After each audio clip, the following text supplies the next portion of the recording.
Hello everyone! Hello po sa lahat mga kalalabs ko dyan. Ayan, at dahil mainit-init ang panahon ngayon, ayan, congratulations po sa lahat ng nakapagpatuyo ng kanilang mga sampay.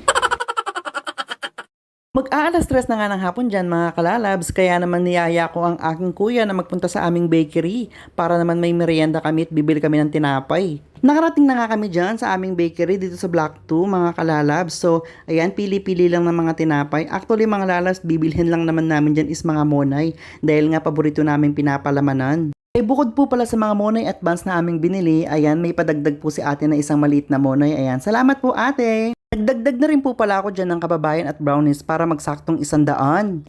Fast forward nga tayo mga kalalabs, ayan, nakarating na kami sa aming bahay at nag-start na akong magpalaman. At syempre naman mga kalalabs, ayan, abang nagpapalaman tayo, ayan, di natin maiiwasan ng pumapok.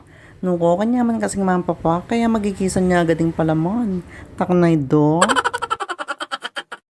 Kung mapapansin nyo dyan mga kalalabs, ayan, medyo hirap ako magpalaman dahil nga matigas yung aming palaman kasi nire-rep namin dahil nilalanggam, takanay do.